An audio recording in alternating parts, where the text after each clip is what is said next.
Times में खुशामदीद। मरकज़ी हुकूमत ने वक्फ कानून पर अभी से अमल करना शुरू कर दिया है और ये सुप्रीम कोर्ट ऑफ इंडिया का अपमान है, सुप्रीम कोर्ट ऑफ इंडिया के फैसले की खिलाफ वर्जी है और बहुत बड़ी खबर है जिस पर तवज्जो नहीं दी जा रही है। सुप्रीम कोर्ट ऑफ इंडिया ने वक्फ अमेंडमेंट एक्ट के 2 सेक्शन पर वाज़ेह तौर पर स्टे लगा रखा है और एक तरह से पूरे कानून पर भी स्टे लगा हुआ है, क्योंकि जब 17 अप्रैल को साबिक chief justice of India justice Khanna ने फैसला सुनाया था तो उन्होंने साफ लफ्ज़ों में कहा था कि वक्फ अमेंडमेंट एक्ट के 2 सेक्शन पर पाबंदी रहेगी, यानी वक्फ बाय यूज़र जूं का तू रहेगा। वक्फ अमेंडमेंट एक्ट के ज़रिए किसी भी वक्फ की जायदाद के स्टेटस को नहीं बदला जाएगा नोटिफिकेशन जारी करके, और दूसरा वक्फ बोर्ड में किसी भी तरह की नई बहाली नहीं की जाएगी। उसके अलावा सॉलिसिटर जनरल मेहता ने जब कहा था कि सरकार ने इस बात की यकीन दहानी कराई है कि जब तक वक्फ अमेंडमेंट एक्ट पर सुप्रीम कोर्ट ऑफ इंडिया में सुनवाई हो रही है, बहस हो रही है, इस कानून पर अमल नहीं किया जाएगा। और इसको भी यानी सॉलिसिटर जनरल मेहता के इस कौल को साबिक चीफ जस्टिस ऑफ इंडिया ने फैसले का हिस्सा बना दिया था और 17 अप्रैल को ही फैसला सुना दिया गया था। उसके बाद 20, 21, 22 मई को मौजूदा chief justice of India BR Gavai और जस्टिस AJ मसीह की बेंच ने इस पर सुनवाई की, बहस हुई, फैसला को महफूज कर लिया गया। कोई नया फैसला फिलहाल नहीं सुनाया गया है और जो पुराना फैसला है वो बाकी है। और मतलब साफ है कि वक्फ अमेंडमेंट एक्ट के हवाले से अभी सरकार कोई भी फैसला नहीं ले सकती है। इस कानून के किसी भी सेक्शन पर अमल नहीं किया जा सकता है और अगर अमल किया जाएगा तो ये सुप्रीम कोर्ट का अपमान माना जाएगा। इसके बावजूद मरकजी हुकूमत ने नोटिफिकेशन जारी करके कहा है कि 6 जून को उम्मीद नाम से एक पोर्टल लॉन्च किया जाएगा और इस पोर्टल पर औकाफ की तमाम जायदाद का, तमाम प्रॉपर्टी का रजिस्ट्रेशन लाजमी होगा और अगले 6 महीने का टाइम है। 6 जून से अगले 6 महीने तक अगर वक्फ की प्रॉपर्टी का इस पोर्टल पर रजिस्ट्रेशन नहीं हुआ तो फिर उसको वक्फ की जायदाद और वक्फ की प्रॉपर्टी नहीं माना जाएगा।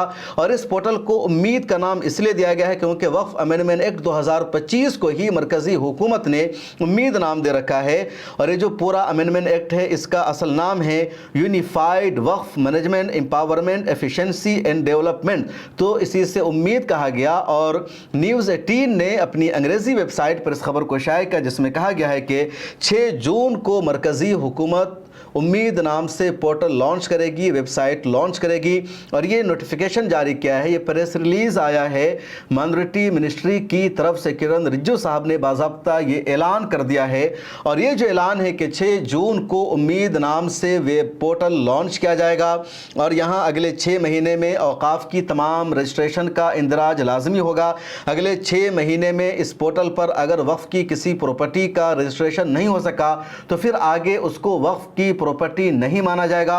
वक्फ की जिस प्रॉपर्टी पर, जिस जायदाद पर सरकार का दावा है उसका भी रजिस्ट्रेशन यहाँ नहीं हो पाएगा या पहले उसका मामला ट्रिब्यूनल में जाएगा और जब वक्फ ट्रिब्यूनल से फैसला हो जाएगा कि ये वक्फ की प्रॉपर्टी है तभी यहाँ रजिस्ट्रेशन होगा, वरना नहीं हो पाएगा। इस नोटिफिकेशन में यह भी कहा गया कि औरतों के नाम से जो वक्फ की जायदाद है तो उसका यहाँ रजिस्ट्रेशन नहीं हो पाएगा। उसके अलावा ये ज़रूर कहा गया कि औकाफ की जायदाद का सबसे ज़्यादा फ़ायदा औरतों को उठाने का मौका दिया जाएगा, बच्चों को दिया जाएगा या गरीबों को दिया जाएगा। अब सबसे बड़ा सवाल यही कि मरकज़ी हुकूमत सुप्रीम कोर्ट ऑफ इंडिया के फैसले का अपमान क्यों कर रही है। सुप्रीम कोर्ट ऑफ इंडिया में 100 से ज़्यादा पिटीशन दायर की जा चुकी है और चीफ जस्टिस ऑफ इंडिया की हिदायत पर 5 अर्जी पर बाज़ाब्ता सुनवाई हो रही है। 2 सुनवाई पूरी हो चुकी है। पहली सुनवाई सरकार के खिलाफ गई थी और इसलिए सरकार की नींद उड़ गई थी और दूसरी सुनवाई के दौरान भी चीफ जस्टिस ऑफ इंडिया ने जिस तरह का तबसरा किया, जिस तरह हुकूमत के सॉलिसिटर जनरल से उन्होंने सवाल किया और मुसलमानों की तरफ से या जो वक्फ अमेंडमेंट एक्ट के खिलाफ जिन लोगों ने पिटीशन दायर की है उनकी तरफ से जिस तरह की दलील दी गई उससे साफ है कि सरकार को झटका लगेगा, सरकार के हक में फैसला नहीं जाएगा और फैसला आना अभी बाकी है। छुट्टियों के बाद सुप्रीम कोर्ट ऑफ इंडिया फैसला सुना सकती है, लेकिन फैसला आने से पहले ही मरकजी हुकूमत ने नोटिफिकेशन इशू कर दिया है।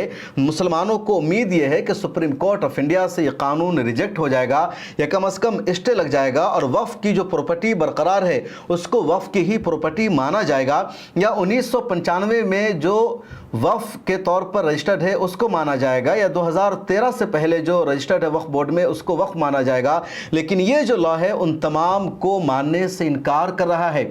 इस लॉ में यह कहा गया है कि 1995 में जो रजिस्टर्ड है या उससे पहले जो रजिस्टर्ड है या 1954 में जो रजिस्ट्रेशन हुआ है या 2013 का जो रजिस्ट्रेशन है उसको नहीं माना जाएगा, बल्कि असरे नौ इस कानून के बाद वेब पोर्टल पर रजिस्ट्रेशन कराना होगा और उन्हीं औकाफ की जायदाद का रजिस्ट्रेशन मोतबर माना जाएगा जिस पर कोई तनाज़ु नहीं है, जिस पर हुकूमत का कोई दावा नहीं है। और सच्चाई यह है कि इंडिया में औकाफ की जो टोटल जायदाद है वो 8 लाख से ज़्यादा है, 38 लाख एकड़ का पूरा रकबा है, लेकिन इनमें से 30 से 40% पर सरकार का कब्ज़ा है।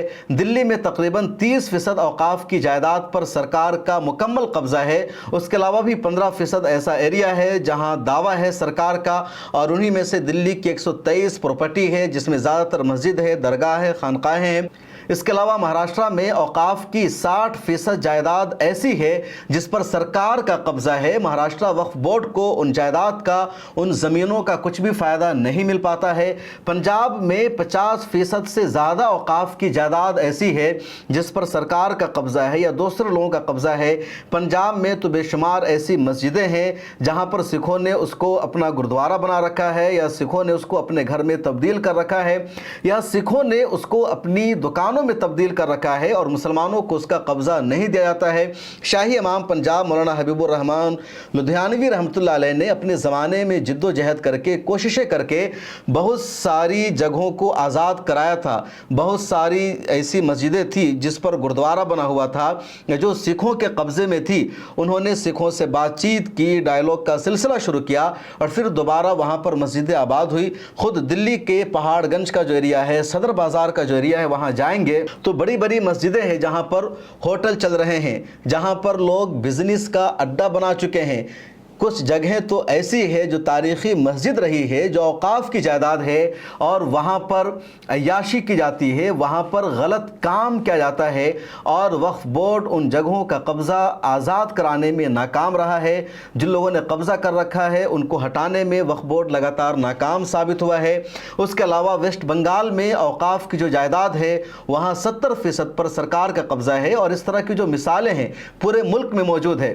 तमिलनाडु में कई गाँव ऐसा है जो औकाफ की प्रॉपर्टी रही है और उस गांव पर दूसरे लोगों ने कब्जा कर रखा है, और जब वक्फ बोर्ड ने नोटिस इशू किया, वहां के लोगों को खाली करने के लिए कहा गया, तो उन लोगों ने उल्टा ही वक्फ बोर्ड को ब्लेम करना शुरू कर दिया और कहा गया कि वक्फ बोर्ड तो 1400 साल पहले से, या कह लीजिए जो इस्लाम का निज़ाम है वो 1400 साल पहले आया है, जहां से वक्फ की शुरुआत इस्लाम में होती है, और ये जो हिंदुओं की जगह है 2000 साल पहले से है। यहाँ जो मंदिर बनाई हुई है वो 2000 साल पहले की बनी हुई है, इसलिए मुसलमानों का दावा नहीं हो सकता।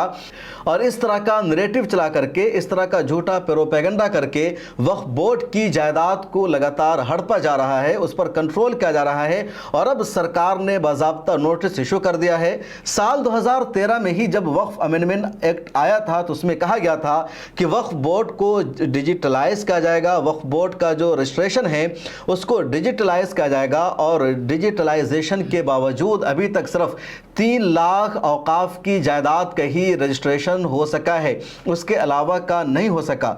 तो जो ऑनलाइन रजिस्ट्रेशन का प्रोसेस है काफ़ी टफ है, काफ़ी मुश्किल है। लोगों के पास जायदाद की जो कागजात होते हैं, जो डॉक्यूमेंट्स होते हैं वो नहीं है। अब एक मस्जिद है 400 साल पुरानी, वो मस्जिद है और उस मस्जिद को लोग मस्जिद मानते हुए आ रहे हैं। अब जो पोर्टल पर उसका रजिस्ट्रेशन होगा तो रजिस्ट्रेशन के दौरान मांगा जाएगा कि आप इसका सबूत दिखाइए, डॉक्यूमेंट्स दिखाइए कि किसने इस जगह को मस्जिद के नाम डोनेट किया था, किसने मस्जिद के लिए इस जगह को वक्फ किया था, और किसी के पास सबूत नहीं है, डॉक्यूमेंट्स नहीं है, तो कहाँ से उसका डॉक्यूमेंट्स दिखाया जाएगा, और फिर वो जगह पोर्टल पर अपडेट नहीं हो पाएगी। और इस तरह औकाफ की जो जायदाद है, जो मस्जिद है, जो कब्रिस्तान है, उनके वक्फ का स्टेटस ख़त्म हो जाएगा और मुसलमानों की जो मुश्किलें हैं बढ़ जाएगी। ज़्यादातर जो मस्जिद है, जो कब्रिस्तान है, जो दरगाहें हैं, वो पुरानी वक्फ की जायदाद है, 1 साल पहले की, 2 साल पहले की, 300 साल पहले की, और जो 200 साल पहले की, 400 साल पहले की जायदाद है उसका बाज़ाब्ता डॉक्यूमेंट्स नहीं है। उसके वक्फ होने के लिए बस इतना ही काफ़ी है कि 1954 के वक्फ बोर्ड में वो रजिस्टर्ड है, या 1995 के वक्फ अमेंडमेंट एक्ट के बाद वक्फ बोर्ड में उसका इंदिराज अमल में लाया गया, 2013 के बाद उसका इंदिराज अमल में लाया गया। अब कहा जाएगा कि 1995 1999 का जो रजिस्ट्रेशन है वो काफ़ी नहीं है, 2013 का वक्फ अमेंडमेंट एक्ट काफ़ी नहीं है, बल्कि असर नौ उसके सबूत लाओ, डॉक्यूमेंट्स लाओ और अब उस ज़ाब्ते के मुताबिक तुम यहाँ उसको अपडेट करो तो ये बहुत मुश्किल होगा। और यही वो डर है, वो खदशा है जिसकी वजह से लगातार देश भर में मुसलमान सड़कों पर उतर रहे हैं, प्रोटेस्ट कर रहे हैं, एहतजाज कर रहे हैं, सुप्रीम कोर्ट में मजबूती के साथ केस लड़ रहे हैं, क्योंकि इस कानून के ज़रिए हमारी मस्जिदों पर, हमारी दरगाहों पर अब कब्ज़े का सिलसिला शुरू हो जाएगा। यही मांग कर रहे हैं मुसलमान सुप्रीम कोर्ट में सबसे ज़्यादा कि वक्फ बाय यूज़र के क्लॉज को हटा दिया जाए, कि जो वक्फ की प्रॉपर्टी है उसको वक्फ ही बाकी रखा जाए, उसके स्टेटस को छेड़छाड़ ना किया जाए। साबिक chief justice of India justice Khanna ने भी यही कहा था कि जो 400 साल पुरानी मस्जिद है, जो 300 साल पुरानी मस्जिद है, उसका डॉक्यूमेंट्स आज कहाँ से दिखाया जाएगा। आज़ादी से पहले बाज़ाब्ता कोई निज़ाम मौजूद नहीं था प्रॉपर्टी के ट्रांसफ़र का या जो ख़रीदो फ़रोख्त किया जाता है उसकी डीड का। आज़ादी के बाद ये पूरा सिस्टम बना, कुछ ब्रिटिश एम्पायर में बना। तो आज़ादी के पहले की जो मस्जिद है, जो मुक़द्दस मकामात है, उनका सबूत नहीं दिखाया जा सकता, इसलिए क्लॉज सही नहीं है। सख्त तबसरा उन्होंने किया था और इसी पर पूरी भाजपाई टीम भड़क गई थी। इन लोगों ने सुप्रीम कोर्ट ऑफ इंडिया को धमकी देना शुरू कर दिया था और अब सुप्रीम कोर्ट में इस कानून पर बहस जारी है। फैसला महफूज हो चुका है, अभी तक कोई डिसीज़न नहीं आया है और उससे पहले ही मरकज़ी हुकूमत ने उम्मीद नाम से पोर्टल लॉन्च करके तारीख का ऐलान कर दिया और कहा 6 जून को पोर्टल लॉन्च होगा और अगले 6 महीने में औकाफ की जायदाद का रजिस्ट्रेशन हो जाना ज़रूरी है। अब देखना यह है कि all India Muslim personal board किस तरह इस चैलेंज का सामना करती है, मुस्लिम पर्सनल लॉ बोर्ड का अगला लाए अमल क्या होता है, किस तरह मरकज़ी हुकूमत को इससे रोका जाएगा। और ये खबर कई अखबारात ने शाये की है जिसको आप स्क्रीन पर देख सकते हैं। इस वीडियो में इतना ही, मुझे दीजिए इजाज़त।